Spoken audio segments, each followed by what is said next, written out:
नमोस्तु महर्षि, नमोस्तु महर्षि, नमोस्तु महर्षि। महाराज जी, सत्व संस्कृति का सजा भव्य वितान, कदम मिलाकर बढ़ चले धर्म और विज्ञान, आत्म विकास का दिव्य सदन गुणायतन। भव्यजनों परम पूज्य गुरुदेव की परिकल्पना गुणायतन कुछ ही माहों में साकार रूप लेने वाली है। और कारण बन रहे आपके द्वारा स्वयं से अर्जित धन, जिसके कारण हम इतनी बड़ी योजना को साकार रूप देने में सक्षम हो पा रहे हैं। आज भी ऑनलाइन अपने आप को गुणायतन से जोड़ करके अपने जीवन को धन्य किया है। निर्माण के मित्र के रूप में श्रीमती तेज कुमारी अजमेरा, धर्मपत्नी स्वर्गीय देवेंद्र कुमार अजमेरा, भीलवाड़ा राजस्थान ने बहुत बहुत साधुवाद। आप तालियां बजाकर इनके उत्साह को समर्थित करें।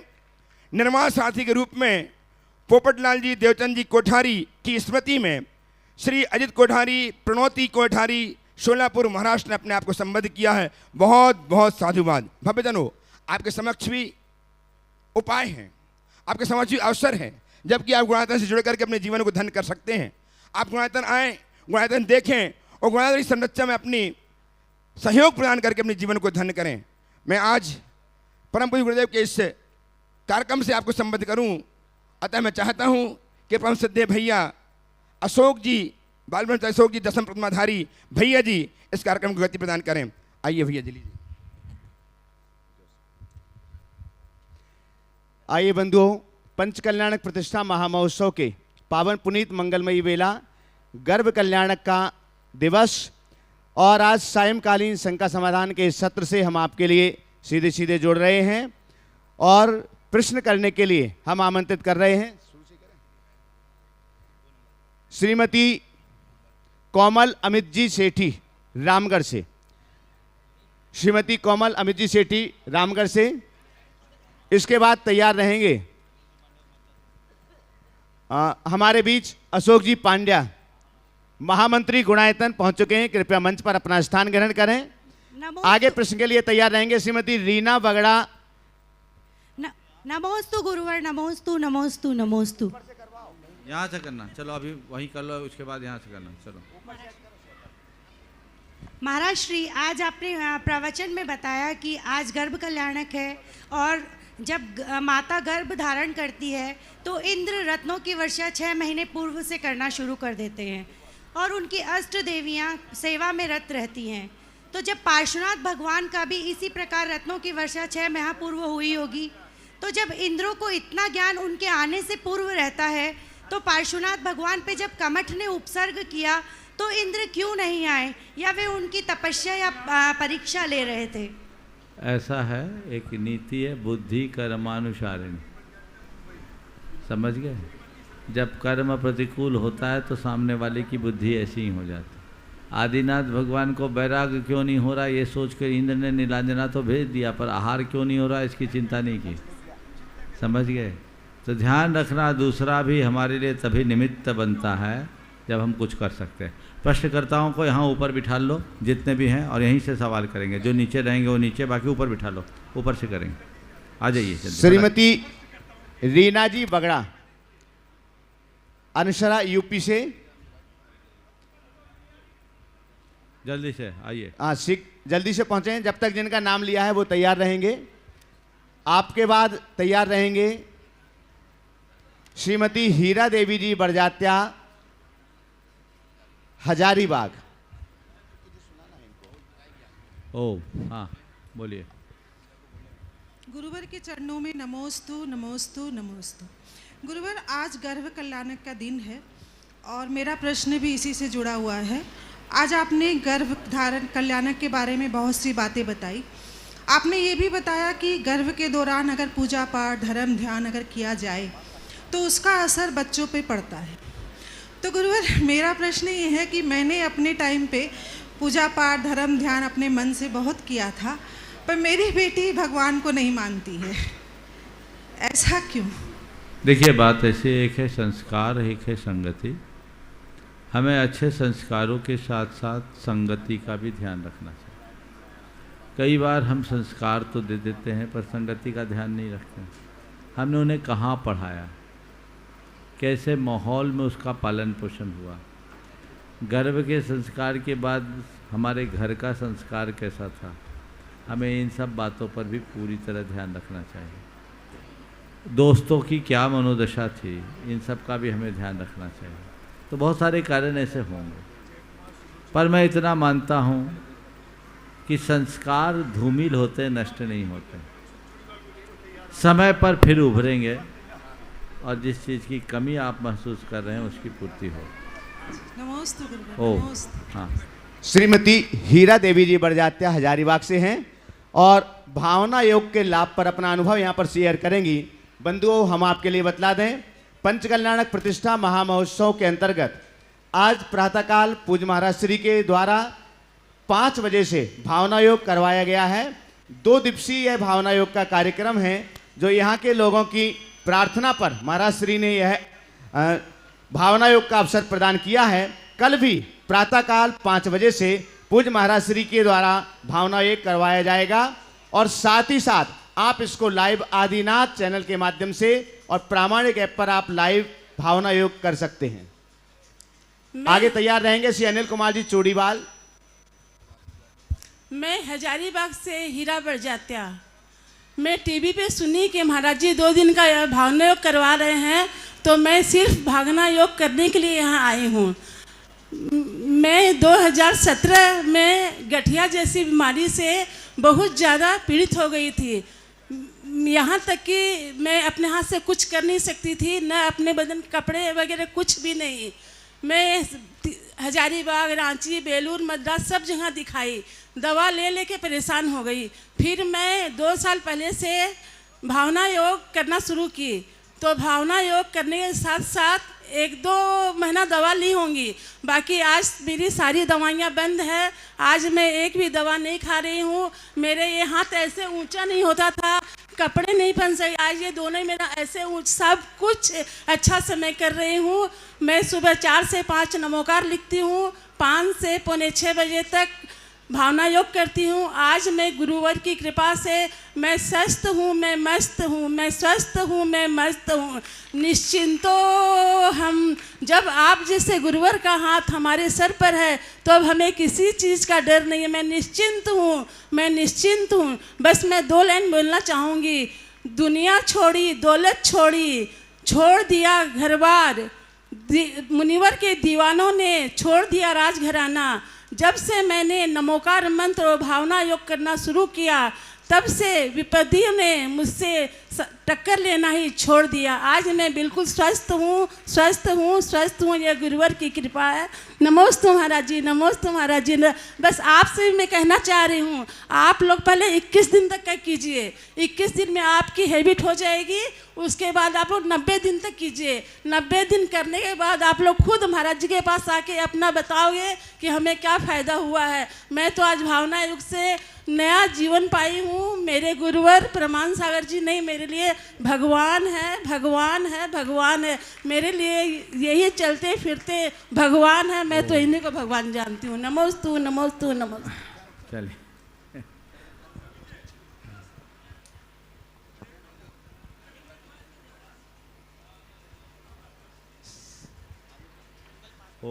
द्वय महाराज जी के चरणों में कोटि कोटि नमन, कोटि कोटि नमोस्तु, नमोस्तु, नमोस्तु।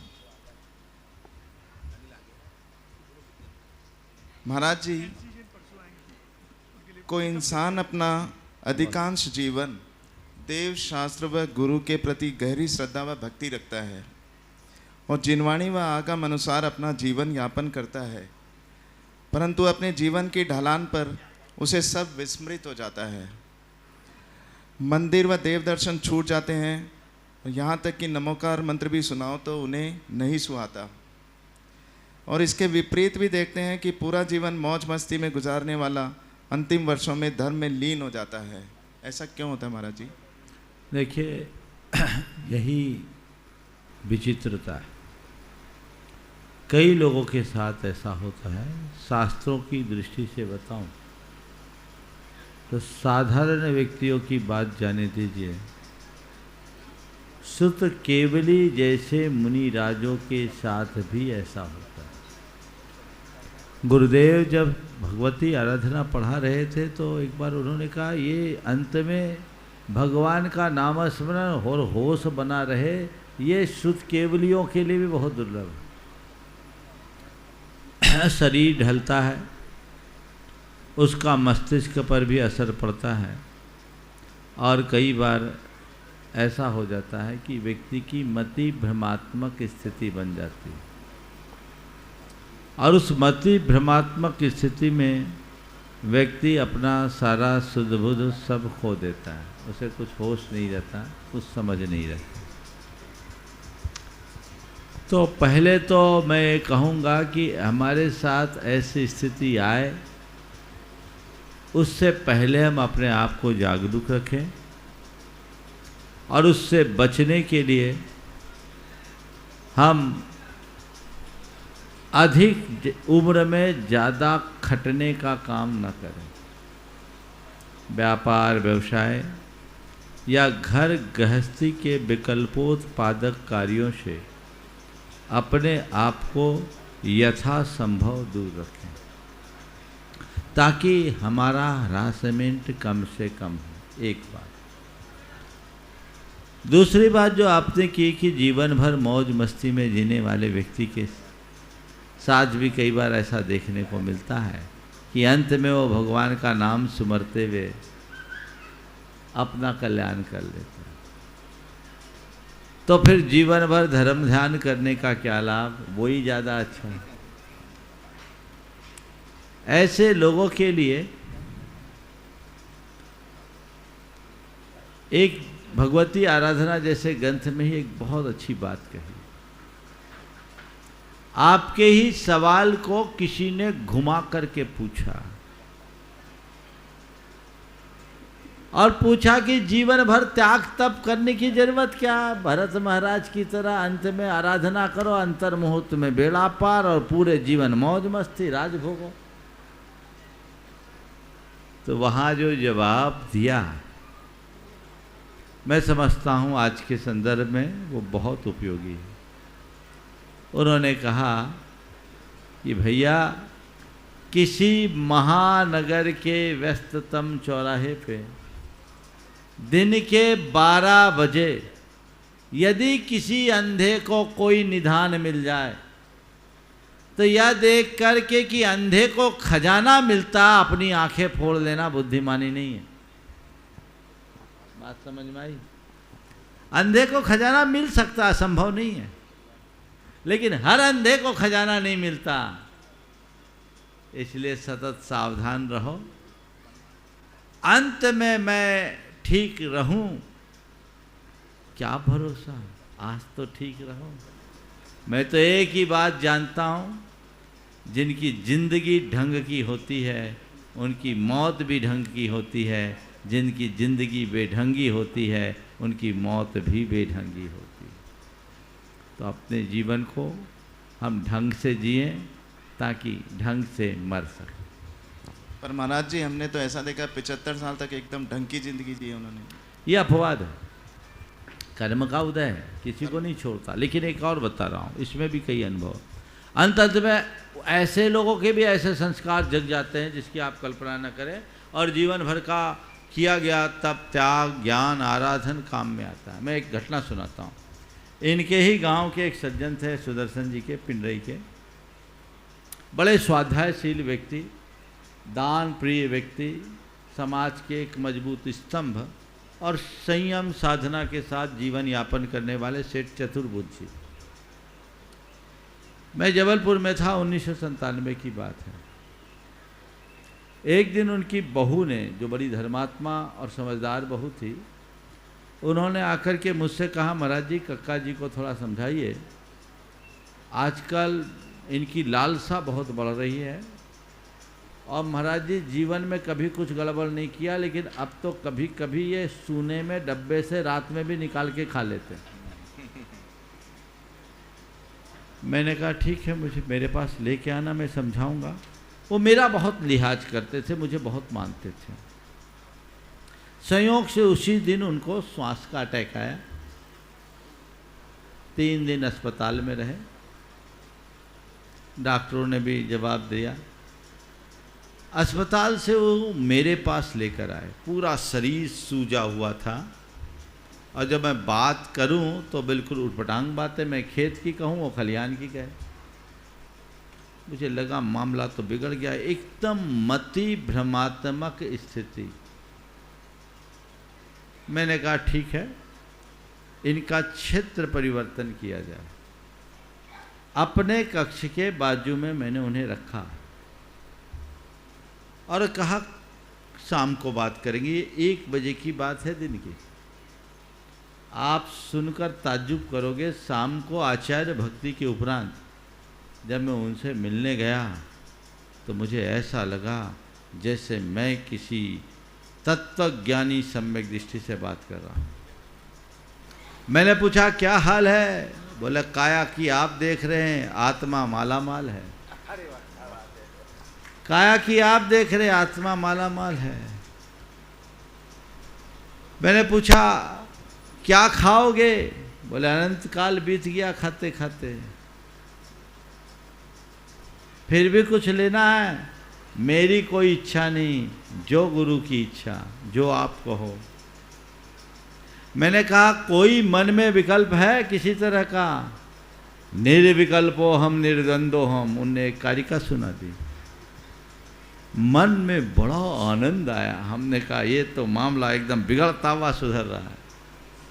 मैंने कहा ठीक है, कल कुछ नहीं लेना, थोड़ी सी लौकी मात्र लेना, जो आप परिवार के साथ ही था। दूसरे दिन उनको केवल 2 चम्मच लौकी दी गई, उनने उसके अलावा कुछ लिया नहीं। थोड़ा सा जल लिया एक बार। धीरे धीरे शरीर की सूजन उतरने लगी।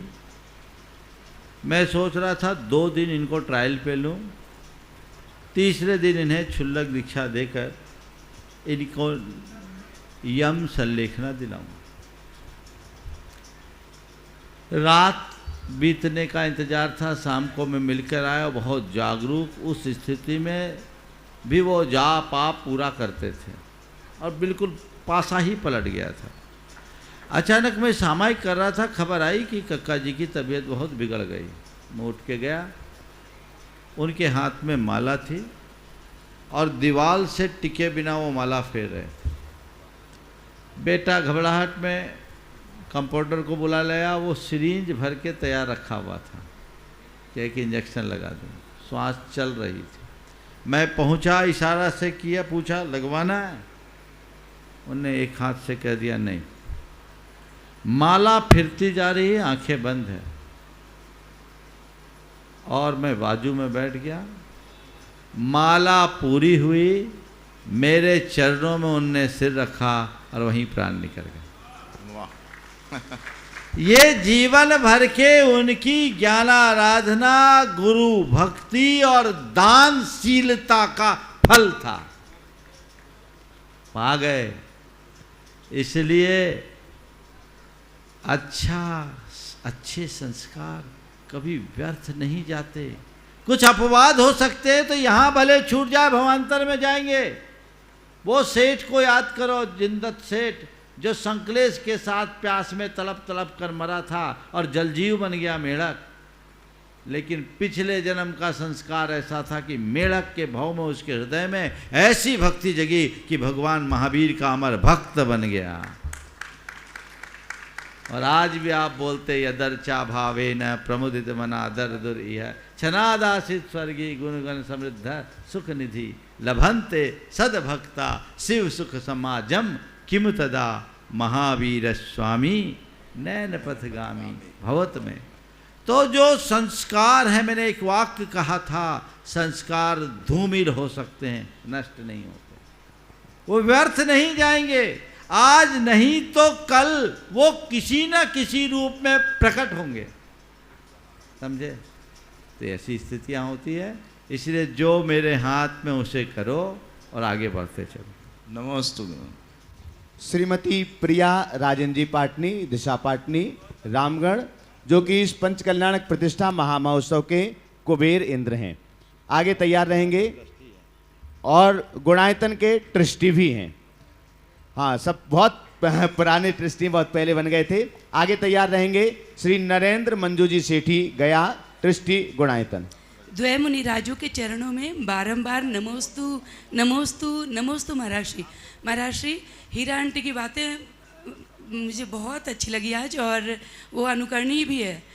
और आज तो सामने से मैं बैठकर भावना योग की पहली बार आपके सामने बैठकर, और मेरे को भी प्रॉब्लम है आपको पता है, लेकिन महर्षि मैं भावना योग को रेगुलर नहीं कर रही थी, क्योंकि जब मैं कोटा गई थी दिशा को आपको पता है लेकर IIT की पढ़ाई के लिए, तो वहाँ मैं अच्छी हो गई थी और मेरे को बॉडी में कोई प्रॉब्लम नहीं था। फिर वापस यहाँ घर पे आके वापस ये प्रॉब्लम चालू होने लगा, तो इसलिए फिर मैं आलस कर गई और आदत में नहीं हो रहा था। लेकिन मेरा क्वेश्चन कुछ और है महाराज। आज मेरा क्वेश्चन है कि इंद्र जो हैं वो कितने भवतारी होते हैं।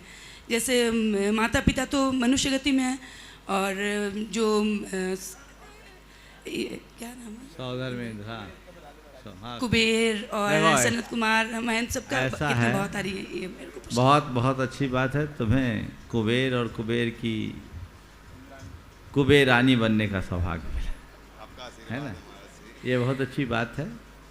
ये पद कोई साधारण पद नहीं, शास्त्र में ऐसा वर्णन आता है, सग्गो सहग महसी सलोग पालाय दक्ष दक्ष निंदाय सवत्थ सिद्धि देवा तत्चुदा निब सवट्ठी लोयंती देवा तत्चुदा निबदिम जंती। इस आशय की एक गाथा। शक यानी सौधर्मिंद, उसकी अग्र महसी यानी उसकी इंद्रानी सच्ची, सलोकपाल उसके लोकपाल। कुबेर सौधर्मिंद्र का लोकपाल होता है। लोकपाल बहुत पावरफुल होता है, यहाँ भी आजकल लोकपाल बनने लगे हैं, बहुत पावरफुल है। बिना लोकपाल के इंद्र का कोई काम नहीं चलता। कुछ भी होता है तो सबसे पहले कुबेर को ही बुलाया जाता है। तो लोकपाल और सभी दक्षिणेंद्र, जैसे सौधर्मेंद्र दक्षिणेंद्र है, फिर सनत कुमार इंद्र दक्षिणेंद्र, ऐसे 12 इंद्र में 6 इंद्र दक्षिणेंद्र है, 6 इंद्र उत्तरेंद्र। सर्वार्थ सिद्धि के देव और लोकांतिक देव, ये सभी एक भवावतारी होते हैं। वहाँ से च्युत होकर मनुष्य बनेंगे और सीधे मोक्ष जाएंगे। तो मैं आप सबसे यही कहूँगा, जितने लोग भी इस महामहोत्सव में विभिन्न प्रकार के पात्र बनकर प्रभु आराधना का सौभाग्य पाए हैं, वे अपनी भाव भूमिका को ऐसी बनाएं कि अभी तो 5 दिन के लिए बने हों, तुम्हारा पुण्य ऐसा संचित हो कि तुम्हारे जीवन में ही परिवर्तन आ जाए और उसे उपलब्धि में बदला जा सके। नमोस्तु। श्री नरेंद्र मंजू जी सेठी गया, ट्रस्टी गुणायतन। आगे तैयार रहेंगे श्री अशोक जी पांड्या, गिरिडीह महामंत्री गुणायतन।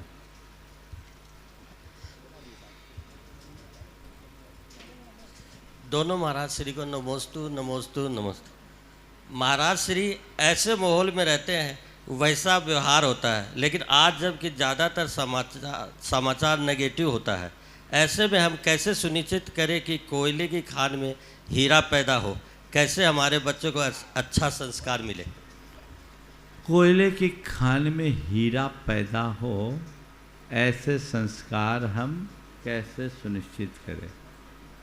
ये तो पता है कि हीरा कोयले की खान में पैदा होता है, होता है, कोई एक आध होता है, सब नहीं होता। लेकिन उसके लिए हमें तत्परता रखनी होगी। एक दूसरा कहावत इसमें ज़्यादा उपयोगी है कि काजल की कोठरी से बेदाग कैसे निकले। मनुष्य चाहे किसी भी माहौल में क्यों न रहे, जैसे अपनी मर्यादाओं और सीमाओं का भान होता है, उस पर बाहरी दुनिया का कोई खास प्रभाव नहीं पड़ता। जो लोगों की संगति के प्रभाव में आकर बह जाते हैं, उनका कोई ठिकाना नहीं। दुनिया में नकारात्मकता अधिक है, माना है, पर हमारी निष्ठा यदि पूरी तरह सकारात्मक है तो वो नकारात्मकता हम पर हावी नहीं होगी और हमारे जीवन के लिए भी कोई कठिनाई भी नहीं। अशोक जी पांड्या गिरिडीह महामंत्री गुणायतन, और उनके ही साथ में श्रीमती श्रेया जी पांड्या गिरिडीह जो उनकी पुत्रवधू हैं। आ जाओ श्रेया। मुनि द्वय के चरणों में मेरी सत नमन। मैं गुरुदेव के चरणों में अपना प्रश्न रखने के पहले मैं गुणायतन परिवार की ओर से 2 शब्द आपके समक्ष रखना चाहता हूँ। सबसे पहले तो मैं ये बताना चाहता हूँ कि ये जो महापंच कल्याणक, पावन पंच कल्याणक, इसका आयोजन रामगढ़ में आचार्य श्री के असीम आशीर्वाद और गुरुवर की प्रेरणा से सानंद संपन्न हो रहा है। जो कल्पना हम लोगों ने की थी, हम सबों ने, सकल रामगढ़ समाज के साथ, वो सपना, वो चीज़ें साकार होती दिख रही हैं। मुझे याद है मार्च के महीने में जब एक बड़ा प्रतिमंडन मंडल रामगढ़ समाज का गुरुवर के चरणों में आया था। लगातार वो कई दिनों से, कई वर्षों से आ रहे थे, लेकिन मार्च के अंदर जब आए गुरुवर से अंतिम आशीर्वाद लेने के लिए इस पंच कल्याणक महोत्सव के लिए, तो गुरुवर ने उनको आशीर्वाद दिया। और उसी समय गुरुवर ने ये तिथियां 20 से 26 मई की तिथि का आशीर्वाद भी दिया। लेकिन उस आशीर्वाद के साथ एक बात और कही थी गुरुवर ने कि ये जो रामगढ़ के अंदर ये जो पंच कल्याणक का आयोजन होने जा रहा है, मेरे सानिध्य में, मेरे संघ के सानिध्य में, ये मेरा पूरा आशीर्वाद है। लेकिन एक बात मैं रामगढ़ समाज को कह देता हूँ, गुरुवर ने कहा, मैं गुरुवर की बात का दोहरा रहा हूँ कि ये गुणायतन का एक ट्रेलर पंच कल्याणक माना जाएगा। अब वो ट्रेलर क्यों माना जाएगा, मैं समय कम है, 2 मिनट में उसका बताता हूँ वो ट्रेलर क्यों माना जाएगा। हाँ, बताओ आप। ट्रेलर यूँ माना जाएगा कि रामगढ़ का मंदिर, श्री मंदिर जी का निर्माण पूरे पाषाण का निर्माण है, कहीं भी एक कील भी नहीं लगी है, पहली बात। और आचार्य भगवंत का और गुरुदेव का आशीर्वाद से ये भव्य मंदिर बन करके तैयार हुआ है, और सारी चीज़ें उसी आमनाय में बन करके तैयार हुई है, जिस तरह हमारा गुणायतन का मंदिर जो निर्माणाधीन है, और ऐसी आशा की जा रही कि बहुत शीघ्र वो पूरा हो जाएगा। तो वो समानता दोनों मंदिरों में बहुत ज़्यादा है। इसलिए गुरुवर ने ये कहा था कि ये ट्रेलर है, पिक्चर आना अभी बाकी है। उसका अर्थ क्या था, पिक्चर आना बाकी माने क्या, कि गुणायतन का जो संभावित पंच कल्याणक महोत्सव होने की उम्मीद की जा रही है वो 2023 के किसी भी समय हो सकती है, अभी संभावित इसीलिए मैं कहा। तो उस समय गुरुदेव ने ये संकेत दिया रामगढ़ के समाज के लिए, चूंकि गुरुदेव को बड़ा भारी विश्वास था कि ये रामगढ़ समाज भले छोटी 70 घरों की समाज है, लेकिन बड़ी संगठित, बड़ी सुसंस्कृत और बड़ी समर्पित समाज है, जो कि आने वाले दिनों में गुणायतन का जब महान पंच कल्याणक होगा तो उनकी सहभागिता अवश्य दी जाएगी। इसलिए गुरुवर ने इस दूरदृष्टि को ध्यान में रखते हुए रामगढ़ वाले समाज को ये कहा था। और मैं आज ही जब मैं बैठा होता चूड़ीवाल परिवार के बीच में, तो मैंने इस पंच कल्याणक महोत्सव के अध्यक्ष माननीय श्री ललित जी सेठी को, ललित जी चूड़ीवाल, मैंने उनको कहा आपको वो गुरुवर के कहे हुए शब्द याद हैं कि नहीं। बोले कौन से शब्द साजी। हमने इतनी जल्दी अगर आप भूल जाएंगे तो ये बड़ी मुश्किल है, अभी तो पंच कल्याणक पूरा भी नहीं हुआ, अभी तो दूसरे दिन के अंदर आप प्रवेश किए और भूल गए।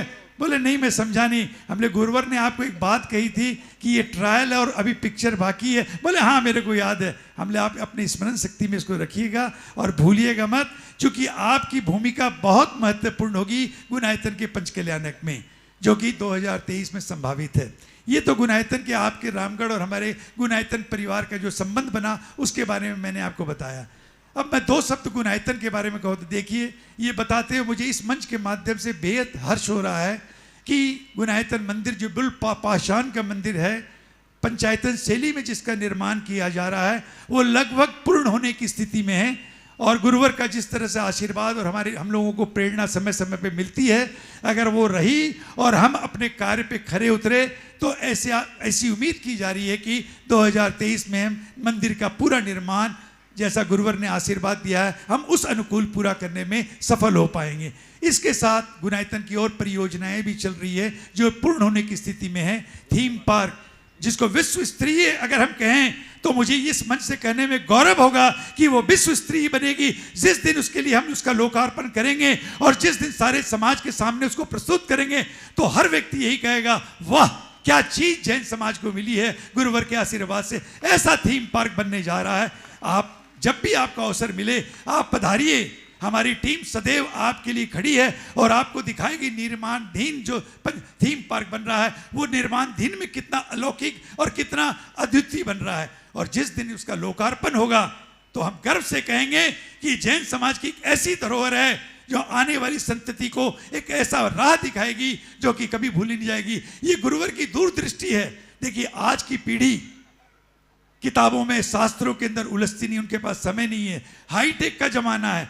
गुरुवर ने 15 वर्ष पहले ही इस चीज को भांप लिया था कि आने वाला समय ऐसा नहीं होगा कि शास्त्रों को लोग खोजेंगे और हर चीज का जवाब मांगेंगे। शंका समाधान निश्चित एक ऐसा कार्यक्रम है जिसके अंदर हर प्रश्न का जवाब आपको मिलता है। फिर भी शास्त्रों का अध्ययन कम हो रहा है तो गुरुवर ने ये सोचा कि क्यों नहीं एक ऐसी चीज बना करके दें जो हमारी आने वाली पीढ़ी को आधे घंटे में सारा आत्मा से परमात्मा की जो यात्रा है, एक नारकी जीवन से जो देवत्व का जीवन प्राप्त करने का मार्ग है, वो क्यों नहीं प्रशस्त हो और वो जान लें। ये गुरुदेव का की सोच थी और उस सोच को साकार करने में हमारी पूरी गुरुनायतर की कार्यकारिणी संलग्न है, समर्पित है और हम उम्मीद करते हैं कि बहुत जल्द इसको पूरा। उसके अलावा देखिए ये तो 2 परियोजनाएं जो चल रही है, हमारे संत निवास का भी निर्माण कार्य चल रहा है, द्रुत गति से हम उसको पूरा करने में लगे हुए हैं ताकि पंचकल्याणक में देश और दुनिया के कोने से जो हमारे भर्ती लोग आवे, संत लोग आवे और जितने भी लोग आवे उनके ठहरने की व्यवस्था हो। उसके अलावा एक और भी कई चीज़ें परियोजनाएं चल रही हैं हमारी और ये सारी परियोजनाएं ऐसा लगता है कि 2023 में पूरी कर ली जाएगी। और मैं आप सबों से कहूँगा गुणायतन में जुड़ने के लिए मैंने आह्वान नहीं किया है, आपको बताते हुए मुझे फिर गौरव हो रहा है कि 18,000 मेंबर तो आज की तारीख में गुणायतन से जुड़ चुके हैं और ये मेंबरशिप सिर्फ भारत की सीमा में नहीं बल्कि विदेशों में, चाहे वो अमेरिका की हम बात करें, यूरोप की बात करें, जर्मनी की बात करें, साउथ ईस्ट एशिया की बात करें, ऑस्ट्रेलिया की बात करें या दुबई और शारजा की बात करें, इन तमाम मुल्कों में हमारे गुणायतन के ट्रस्टी मौजूद हैं। और ट्रस्टी नहीं, वो पूरे समर्पण के साथ तन मन धन के साथ जुड़े हुए हैं और गुरुवर के पास आते हैं और रोज गुरुवर से आशीर्वाद चाहते हैं। हमें कोई नई परियोजना में आप संलग्न करें, जोड़ें, गुरुवर करते इंतजार करो, बहुत लंबी क्यू है। ये गुणायतन की चीज स्थिति अभी वर्तमान की वस्तु स्थिति है जिससे मैंने आपको आज अवगत कराया और मैं पुनः आग्रह करता हूं आप गुणायतन परिसर में आएं और देखें कि क्या कार्य चल रहा है। आप जुड़े या न जुड़े ये आपकी स्वेच्छा और आपकी भक्ति, आपकी निष्ठा है, लेकिन आवें और अपने सुझावों से हमें अवगत करावें ताकि अगर उसके अंदर और कोई हम उसके अंदर बेहतरी कर सकें तो उन सुझावों का हम स्वागत करेंगे। अब मेरा ऐसा छोटा सा प्रश्न गुरुदेव, बहुत छोटा सा, आप ही के शास्त्र से है। मैं अक्सर आपके शास्त्र का अध्ययन जब भी मेरे पास समय मिलता है तो मैं पढ़ता रहता हूँ। अभी मैंने पिछले दिनों में गुरुदेव द्वारा रचित एक शास्त्र है जैन धर्म और जैन दर्शन। ये एक ऐसा शास्त्र है कि हम जैसे जो साधारण श्रावक है, जो ज़्यादा धर्म का मर्म नहीं जानते हैं, अगर उसको पूरा पढ़ लें तो मैं समझता हूँ कि जैन धर्म की बहुत सारी सच्चाइयाँ और बहुत सारे चीज़ें हम जान जाएं। उसी को पढ़ते हुए गुरुवर मैंने एक पन्ने में एक चीज़ पढ़ी जो मेरे समझ से थोड़ा सा ऊपर जा रही है। आपने मौलिक अवधारणा की व्याख्या की और मौलिक अवधारणा की व्याख्या में आपने 5 चीज़ों का वर्णन किया। पहला अहिंसा, जो मेरे समझ में आता है कि अहिंसा का क्या मतलब होता है। दूसरा आपने उल्लेख किया अपरिग्रह, उसका भी समझ में आता है, भले मैं सांसारिक को परिग्रह नहीं छोड़ पाता लेकिन मैं समझ पाता हूँ। तीसरा आपने जो जैन धर्म का मूल सिद्धांत है निकांतवाद, वो भी लगभग मेरे समझ में आता है। चौथा मैं भी गौण रखता हूँ और 5वां कर्म वर्णना जो भी आपने बताई वो भी मेरे को समझ में लगभग आ गई। लेकिन शाद्वाद जो आपने कहा, उस शाद्वाद को आपने आगे चल करके आइंस्टाइन की थ्योरी, जो थ्योरी ऑफ रिलेटिविटी है, उसके आंशिक उसका रूप देते हुए उसको उसकी व्याख्या की, वो मेरे दिमाग से ऊपर जा रही है। तो गुरुवर के चरणों में चाहता हूँ शाद्वाद के बारे में थोड़ा सा मार्गदर्शन करें। अशोक जी ने बहुत सारी बातें अभी आप सबके बीच रखी और गुणायतन के एक कर्मठ क्रियाशील स्तंभ और महामंत्री होने के नाते उनके द्वारा गुणायतन की गतिविधियों से सबको अवगत कराना जरूरी भी था। आपने ये तो जान ही लिया कि गुणायतन क्या है, पर आपने जो सवाल किया है अशोक जी, उस सवाल का अगर उत्तर दूंगा मैं तो शायद आपकी बहू का भी नंबर चला जाएगा। पर मैं नहीं चाहता कि अभी पीछे वाले वंचित रह जाए, इसलिए आज आपके इस सवाल को लंबित रखता हूँ ताकि बगल वाले को अवसर मिल जाए, फिर इसको देखेंगे। हाँ। महाराज के चरणों में सादर नमोस्तु। श्रीमती श्रेया जी पांड्या गिरिडीह और आपके बाद नमोस्तु तैयार महाराज जी। रहेंगे संजय मनीषा जी काला इम्फाल। नमोस्तु महाराज श्री। महाराज श्री, जब हम कोई परोपकार करते हैं तो हमारी प्राथमिकता क्या होनी चाहिए? केवल परमार्थ या उसके अलावा यश, प्रसिद्ध या प्रतिष्ठा? और यदि केवल परमार्थ ही प्राथमिकता है तो सत्कार्यों पे, शिलापट पे लगाने का क्या उद्देश्य है? बहुत अच्छा सवाल। हम कोई भी लोकोपकार का कार्य करें तो हमारा दृष्टिकोण क्या होना चाहिए? केवल परमार्थ या यश, प्रतिष्ठा भी? देखिए, हम कोई भी अच्छा कार्य करें तो उसे अपना कर्तव्य जानकर करें। पहला काम, हम ये जो कार्य कर रहे हैं किसी के ऊपर एहसान करने के लिए नहीं कर रहे हैं, स्वयं को कृतार्थ करने के लिए कर रहे हैं।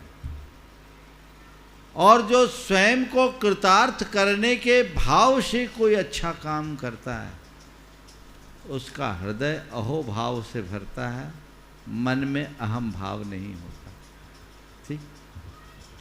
तो जब भी हम परमार्थ का काम करें, ये सोच करके करें इससे मेरा जीवन धन्य हो गया, मैं कृतार्थ हो गया, ये मेरे जीवन उद्धार का एक अच्छा अवसर आ गया। अब रहा सवाल कि हम ये सब काम करें तो नाम के लिए करें, तो मैं कहता हूं कि दान देने के बाद नाम की चाह कभी नहीं रखना, पर दानियों के सम्मान में कभी पीछे मत रहना। नाम के लिए दान मत करो, पर कोई दान कर रहा है तो उसके सम्मान में पीछे मत रहो। अब मैंने कोई कार्य किया, अपना कर्तव्य मान करके किया, और उसमें लोग मेरा यशोगान कर रहे हैं, तो वो करे, मैंने यशोगान के लिए नहीं किया। यशोगान तो होता ही है कीर्ति दानानुसारिणी। तुम जितना दान करोगे उतना यश फैलेगा, फैले। मेरे मन में चाह नहीं है, पर सुगंध फूल में होगी तो अपने आप फैलेगी। अच्छा कार्य करोगे तो सबके जवान पर तुम्हारा नाम चढ़ेगा, करो, हम उसको रोक थोड़ी सकते हैं। आज मैं प्रवचन करता हूँ, आप लोगों को अच्छा लगता है, आप लोग नाम लेते हो, कहते हो महाराज बहुत पॉपुलर है, तो प्रवचन करेंगे तो पॉपुलरिटी होगी, पर मैं पॉपुलरिटी के लिए थोड़ी प्रवचन करता हूँ। अरे पॉपुलरिटी हो रही है तो प्रवचन करना बंद कर दूँ, ये कहाँ की समझदारी? मेरा नाम हो रहा है तो दान देना बंद कर दूँ, ये कहाँ की समझदारी?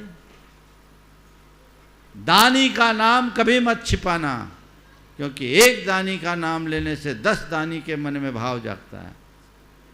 अब रहा शिलापत्र में नाम लिखाने का, पहले मैं इसका विरोधी था, मुझे अच्छा नहीं लगता, लेकिन एक घटना ने मेरी धारणा बदल दी। जब मैं कोलकाता में था, कोलकाता में बहुत सारे हमारे सरावगी जैन भाई जो कभी जैन धर्म का दृढ़ता से पालन करते थे, पिछले 50 वर्षों में वे सब धीरे धीरे जैन धर्म से विमुख होकर श्रावक धर्म को छोड़ दी। तो उन सबको जब मैंने देखा, उसमें वे लोग भी, वो परिवार भी थे जिन परिवार के पुरखों ने बेलगछिया जैसा मंदिर बनाया। तो मैंने लोगों को जब लौटाना शुरू किया, बहुत सारे लोगों को लौटाया, लगभग 300 से अधिक परिवार वापस मुख्य धारा में जुड़े। ये कोलकाता प्रवास की एक बहुत बड़ी उपलब्धि हुई, आज भी वो लोग कर रहे हैं। मैं सब जगह करता हूँ, आपके यहाँ भी किया, आपके यहाँ भी अभी 3-4 परिवारों से बातचीत की, वह सब लोग नियमित सभा में आने भी लगे हैं, फिर से वो जुड़ रहे, उनके मन में हर्ष भी है और हमें ये प्रयास करना चाहिए। उसमें एक व्यक्ति क्यों जुड़ा? नया मंदिर, कोलकाता के नया मंदिर में उनके पिताजी के द्वारा एक दान किया गया था, उसमें उनका नाम लिखा था। तो उस व्यक्ति ने उस नाम को देखकर, जब उसे दिखाया गया कि देख तेरे पिताजी ये करते, तो उस नाम को देखकर उसके मन में आया, अरे मेरे पिताजी जैन थे, हमें भी जैन धर्म का पालन करना चाहिए। वो पूरी तरह से जैन धर्म की ओर झुक गया, जबकि वो पूरी तरह से विमुख हो चुका था। तो मेरा मानना ये है कि यदि कहीं किसी का नाम हो तो आने वाली पीढ़ियां भी उस मार्ग में आगे बढ़ सकती है। आज अशोक जी कहीं दान दें, उनका नाम हो, और कल उनका पोता परपोता आए, वो देखे अरे ये तो मेरे दादाजी और परदादा जी का बनाया हुआ है, मुझे भी यहाँ करना चाहिए। ये प्रेरणा पीढ़ियों को जाती है, इसलिए कहीं शिलापट पर इस भाव से नाम आए तो कोई बुराई नहीं, समझ गए? इसे ध्यान में रख करके चलना। श्रीमान संजय मनीषा जी काला इम्फाल से ट्रस्टी गुणायतन, और आपके बाद तैयार रहेंगे श्रीमान पंकज डॉली जी काला इम्फाल ट्रस्टी गुणायतन। दोनों गुरुवर के चरणों में नमोस्तु नमोस्तु नमोस्तु।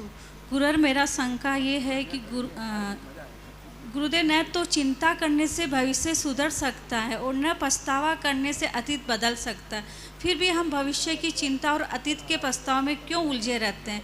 इससे कैसे बचा जा सकता है? बहुत अच्छी बात है। न तो चिंता करने से भविष्य सुधरता है, न पछतावा करने से अतीत बदलता है, फिर भी लोग भविष्य और अतीत में ही उलझे रहते हैं। इसलिए क्योंकि उनको वर्तमान पर भरोसा नहीं। जो वर्तमान पर भरोसा रखते हैं, जिनका खुद के ऊपर भरोसा होता है, जो आत्मविश्वास से भरे होते हैं, जिन्हें जीवन की सही समझ होती है और जो अपने जीवन में सकारात्मकता से भरे होते हैं, उनके साथ ऐसी स्थितियां नहीं बनती। तो मैं 2 दिन पहले ही इस विषय में प्रवचन में पर्याप्त प्रकाश डाला हूं, आप उससे सुन सकते हैं। श्री पंकज डॉली जी काला इम्फाल ट्रस्टी गुणायतन, और आपके बाद तैयार रहेंगे राजेश मधुजी छावड़ा कोलकाता।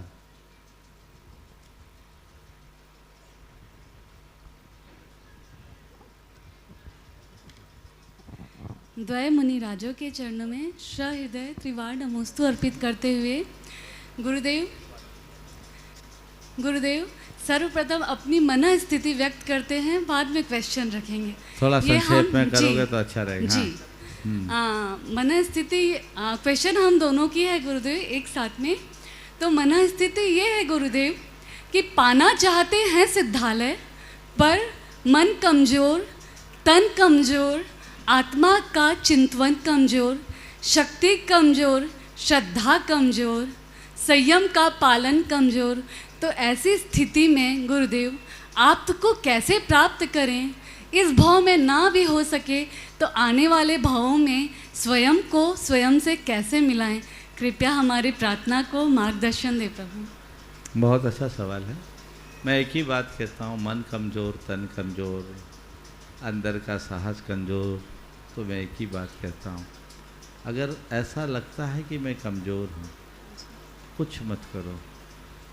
जो तुम्हें बलजोर दिखते हैं ना इन संदर्भ में, उनकी शरण में चले जाओ।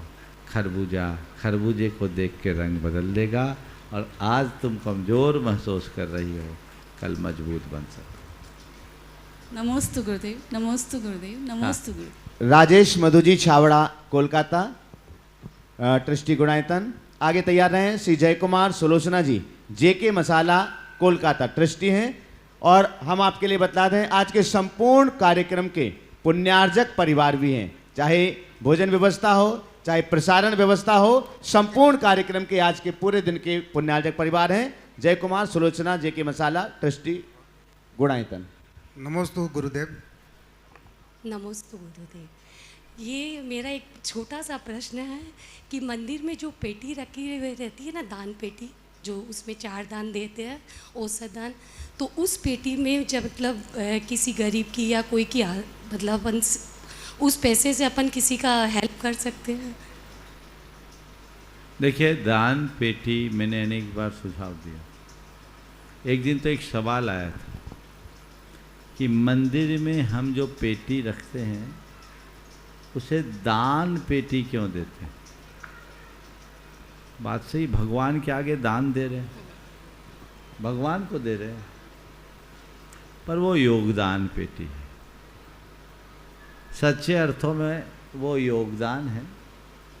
और मंदिरों में जो भी गुल्लक होती है वो सहयोग के भाव से दी जाती है।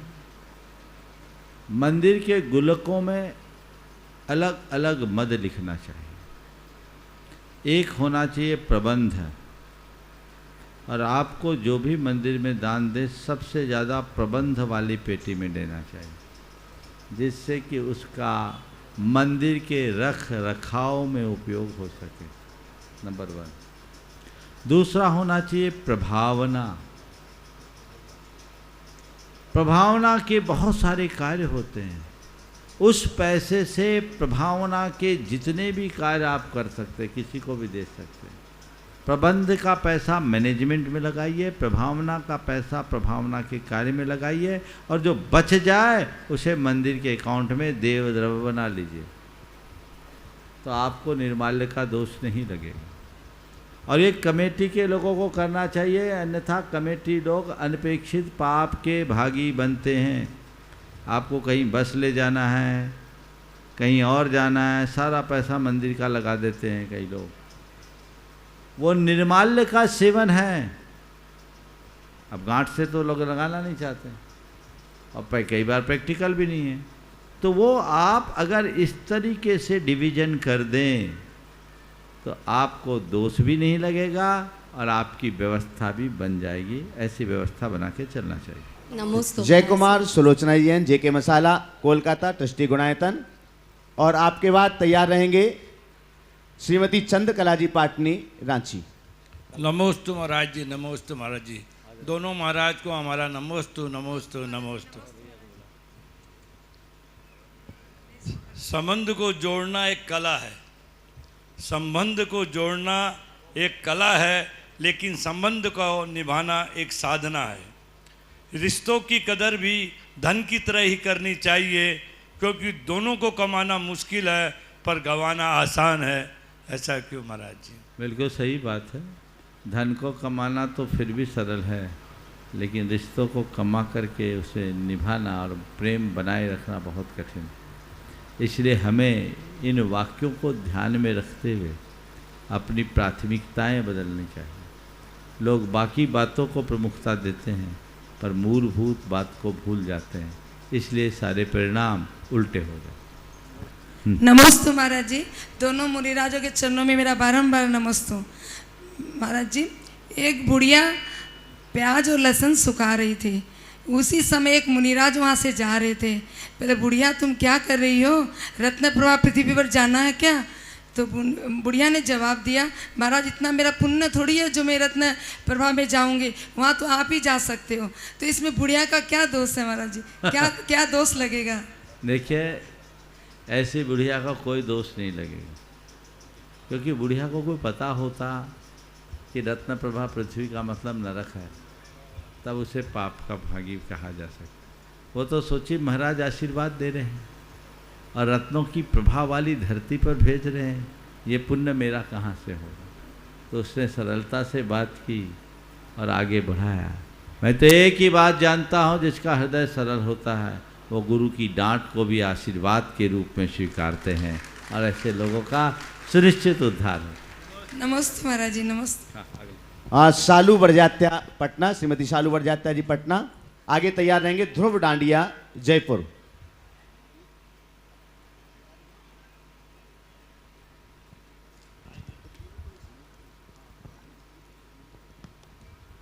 नमोस्तु महाराज श्री। महाराज श्री, जब किसी चीज़ की बोली लगती है तो उसमें बहुत से लोग पार्टिसिपेट करते हैं, लेकिन अंततः पुण्यशाली कोई एक ही होता है, और अन्य लोग जो बोली में पार्टिसिपेट कर रहे होते हैं, जिन्होंने अपनी अपनी श्रद्धा से कुछ अमाउंट दान करने की इच्छा से ही बोली लगाई होती है। तो उन्होंने जितने की भी बोली लगाई है तो वो तो उनके लिए निर्माल्य हुआ। तो अतः मेरी दृष्टि में दान की बोली के धन को दान में ही दे देना चाहिए। महाराज श्री, मेरी शंका यह है कि मेरी सोच सही है या गलत? 100% सही है, ऐसा ही करना चाहिए और ये आदर्श शुरुआत, इस आदर्श की शुरुआत कर देनी चाहिए। चलिए, नमोस्तु महाराज श्री। ध्रुव डांडिया।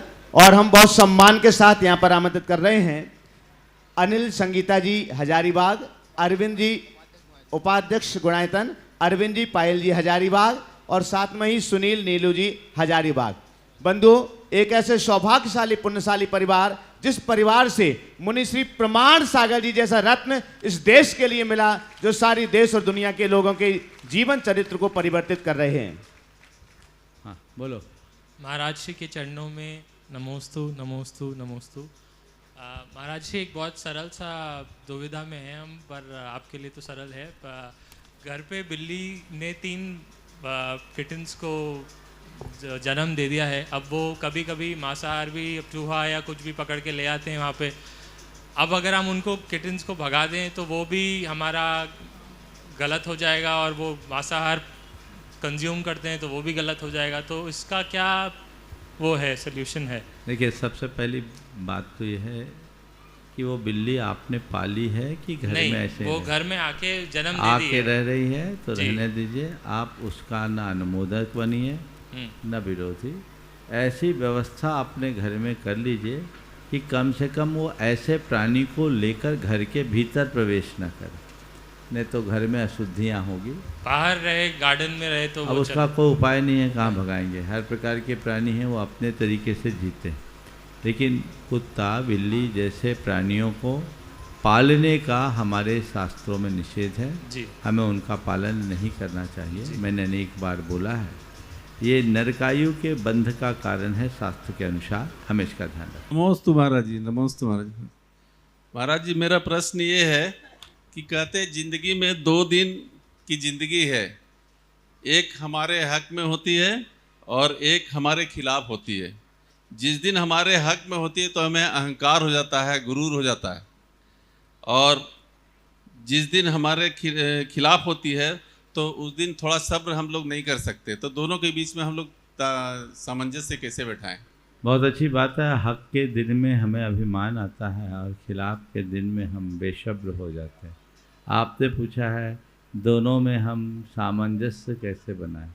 मैं एक सवाल करता हूँ, दिन में जब उजाला होता है और रोज़ रात के अंधेरे का सामना करना पड़ता है, रात के अंधेरा छाने के बाद आप अपने मन को कैसे समझाते हो?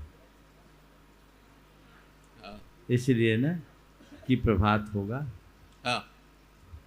तो मैं इतना ही कहूँगा, जो दिन हक का है वो कहे कि कल हमारे खिलाफ भी दिन होगा, और जो दिन खिलाफ का हो सब रखो, कल का दिन मेरा होगा। बस इतनी सोच अगर मनुष्य बना ले तो उसके हृदय में न दीनता होगी, न अभिमान, न वो अधीर होगा और न अभिमानी होगा। हमें दोनों चीज़ों को समझना चाहिए। अगर तुम्हारे जीवन में उपलब्धियां घट रही है, सोचना ये नष्ट होने वाली है, और तुम्हारे जीवन में कोई विपत्ति आ रही है, सोचना ये भी जाने वाली है। सब चला जाएगा, सब ठीक होगा। रात के बाद प्रभात और प्रभात के बाद रात, ये निसर्ग का नियम है जो सतत चलता रहेगा। इस प्रकार आज के सत्र को परम पूज्य गुरुदेव के चरणों में नमन अर्पित करते हुए यहीं पर विराम। बोलिए परम पूज्य आचार्य गुरुवर श्री विद्यासागर जी महाराज की